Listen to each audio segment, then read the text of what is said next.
la FIDOP note que cette essai a échoué et que la présidentielle doit être reportée. Rapport de mission de la FIDOP sur l'enrôlement. 1. La FIDOP, la Fondation ivoirienne pour l'observation et la surveillance des droits de l'homme et de la vie politique, est une institution de la société civile. Elle est non étatique, non confessionnelle, apolitique et indépendante. La FIDOP est créée conformément à la loi N-60-315 du 21 septembre 1960 de la République de Côte d'Ivoire, enregistrée sous le N-943/pas du 1er avril 2009, selon le récépissé N-881-SG/D1. Aussi, conformément à ses statuts, en dehors de la Côte d'Ivoire, la FIDOP compte-t-elle plusieurs délégations à travers le monde. Nous avons la FIDOP France, la FIDOP Italie, la FIDOP Scandinavie, Danemark et Suède, la FIDOP Royaume-Uni, la FIDOP Allemagne, la FIDOP Suisse, la FIDOP Belgique, la FIDOP Canada et la FIDOP États-Unis. 2. Malgré les attaques et saccages de son premier siège de la Riviera à Toban, en mars 2011, dans le contexte de la crise post-électorale de 2010-2011, et depuis l'exil en Europe imposé à son président fondateur, le Dr Boga Sako Gervais, suite aux nombreuses menaces de mort contre sa personne, la FIDOP a toujours poursuivi ses missions d'observation et de surveillance des droits de l'homme et de la vie politique, spécifiquement en Côte d'Ivoire, alertant les opinions nationales et internationales, dans le but de prévenir les violations des droits de l'homme. Le samedi 6 juin 2020, en présence d'une cinquantaine de nouveaux adhérents et de plusieurs journalistes, le président fondateur a, par vidéoconférence, lancé la reprise officielle des activités de la FIDOP en Côte d'Ivoire. /de la mobilisation et du soutien des Ivoiriens pour se faire enrôler sur la liste électorale. 3. Les autorités au pouvoir en Côte d'Ivoire ayant conditionné au départ l'inscription sur la liste électorale par le renouvellement obligatoire de la carte nationale d'identité, avec un coût de 5 000 francs CFA, la FIDOP, par la voix du Dr Boga Sako Gervais n'a eu de cesse d'appeler à la gratuité de la CNI, parce que le vote est un droit de l'homme. Aussi, à défaut de la gratuité de cette pièce administrative, la FIDOP a-t-elle proposé, soit la prorogation de la validité des CNI expirées, soit la dissociation du vote d'avec le renouvellement de la CNI. 4.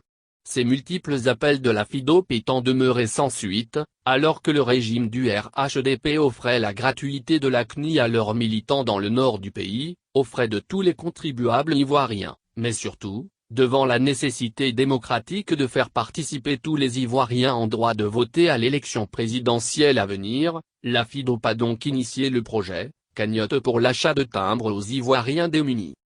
5.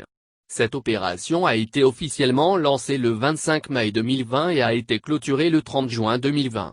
Mais plus largement, le président fondateur a partagé son message de mobilisation générale des électeurs avec toute la société civile, avec la classe politique et surtout avec la diaspora ivoirienne d'Europe et des États-Unis, à travers ce slogan, avec 10 €, je paye un CNI pour sauver la démocratie en Côte d'Ivoire.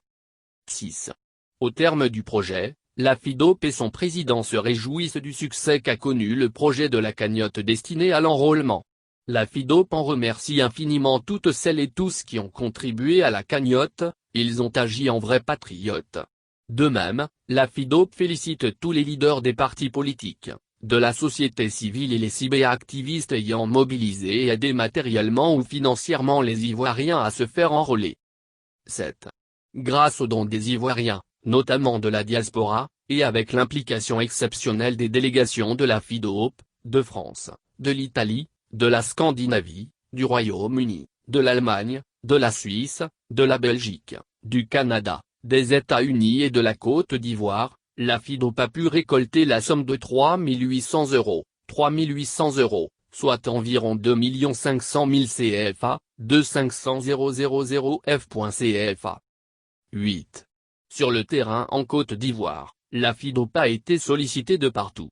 Ainsi, le Bureau de coordination des activités a dépêché plusieurs équipes dans plusieurs communes d'Abidjan, à Yopougon, à Port-Bouët, et à l'intérieur du pays, à Beauville, à Baou, Divo, Iré, Didoko, Guitry, Lakota, Dukou et Guitrezon. Ainsi, la FIDOP a pu apporter son soutien à plusieurs milliers de requérants ivoiriens en achetant leurs timbres pour les certificats de nationalité, 2704 étaient au total. Et pour les CNI, 200 timbres ne s'y achetés. C'est le lieu de féliciter spécialement la jeunesse de Lakota, qui s'est bien mobilisée pour aider leurs parents dans les villages, notamment M. Gadji Syriac, qui a parcouru les villages de Ligroin, Niabolilier, Niakouboué et Kaïoué. Des graves dysfonctionnements et difficultés liés à l'enrôlement du fait de la C. 9. Mise en place fin septembre 2019 par le chef de l'État Alassane Ouattara, sans aucun consensus avec l'opposition et la société civile et sans tenir compte de l'arrêt de la Cour africaine des droits de l'homme et des peuples de 2016 qui demandait une réforme en profondeur de la commission électorale indépendante, c'est au pas de course que la C centrale actuelle, qui est très contestée et que dirige le magistrat Ibrahim Koulibaly Kuilbert, s'est engagé à relever le défi titanesque et d'organiser, contre vent et marée, le scrutin présidentiel fixé au 31 octobre 2020 selon la Constitution. 10. Malheureusement, l'opération de grande envergure de l'enrôlement des potentiels électeurs sur la liste électorale, qui a été lancée du 10 au 24 juin et prorogée jusqu'au 30 juin, puis jusqu'au 5 juillet 2020, a plutôt révélé de graves dysfonctionnements et de sérieux problèmes, qui se résument en l'amateurisme ou au contrôle de l'institution de la C par le parti RHDP au pouvoir, et surtout les graves allégations d'inscription de non-ivoiriens sur la liste électorale. 11. En effet, tant en Côte d'Ivoire qu'en Europe et aux États-Unis, plusieurs requérants ivoiriens et des observateurs, dont ceux de la FIDOP à travers plus de 10 pays, la France, l'Italie, le Danemark et la Suède, le Royaume-Uni, l'Allemagne, la Suisse, la Belgique, le Canada, les États-Unis et la Côte d'Ivoire, ont en somme noté ce qui suit. Moins le contexte du coronavirus, qui a isolé Abidjan du reste du pays, avec l'instauration d'un couvre-feu, associé aux pluies diluviennes meurtrières, a empêché de nombreux Ivoiriens de s'intéresser au processus et d'aller se faire enrôler. Le bouclage d'Abidjan semble répondre à un but politique. Moins des sites d'enrôlement ont été créés par complaisance et favoritisme, dans le but de frauder et pour faire la part belle au RHDP, en décourageant les opposants. Ceci a été très flagrant aux États-Unis, où l'ambassadeur M. Haïdara Mamadou ainsi que le sieur Inza Camara, époux de la ministre de l'Éducation nationale Candia Camara, se sont illustrés de fort tristes manières. Sans négliger que pour tous les USA, il n'y a eu que 3 centres d'enrôlement regroupés entre Philadelphia, New York et Washington. Quand tous les Ivoiriens résidant au Canada devaient tous converger à Ottawa. Moins parfois, des sites d'enrôlement ont été carrément domiciliés chez des représentants du régime au pouvoir, favorisant ainsi la fraude et confondant du coup les agents de la C avec les militants RHDP. Ce fut le cas en Belgique, où l'enrôlement s'est déroulé au domicile de l'ambassadeur Abou Dosso, sans négliger le cas du domicile de la ministre Raymonde Gouldou Kofi Atoumodi, coordonnatrice du RHDP de la région laissant présumer des cas de fraude. À cela, l'on ajoute que dans la localité Nebo, le maire de Divo Amdé Kofi Kwaku, qui est aussi le ministre des infrastructures routières et coordonnateur du RHDP dans la région du Lodjibois, a confisqué les appareils d'enrôlement en les réservant uniquement aux membres du RHDP. Moins toutefois, les faits les plus graves reste la question de l'enrôlement de non-ivoiriens ressortissants de la CEDEAO. En effet, plusieurs témoignages édifiants allèguent que dans certains tribunaux du pays, à Abidjan, au plateau Ouaïo-Pougon, comme à l'intérieur du pays, de faux certificats de nationalité auraient été délivrés à des milliers de ressortissants de la sous-région ouest africaine, qui auraient par la suite été massivement enrôlés sur cette liste électorale. Cette fraude daterait de la présidentielle de 2015. Ce qui constitue une grave violation du principe de la démocratie et une atteinte à la souveraineté ivoirienne. Moins en définitif, sur au moins 5 millions de nouveaux votants potentiels à inscrire sur la liste électorale, force est de reconnaître que plusieurs centaines de milliers d'Ivoiriens, notamment dans les villages, manquent encore à l'appel. Tandis que de milliers d'étrangers figurent sur la liste électorale, tel que l'avait annoncé le ministre Kobenan Kouassi Adjmani. Tout ceci rend illégitime tout le processus électoral en cours et discrédite d'emblée la C actuelle. D'où les recommandations suivantes de la FIDOP. Contre des recommandations de la FIDOP. 12. Pour la FIDOP, cette opération de l'enrôlement a constitué un premier grand test de cette commission électorale ivoirienne très contestée, et la CNM Koulibaly Culbert vient d'échouer à ce test. 13.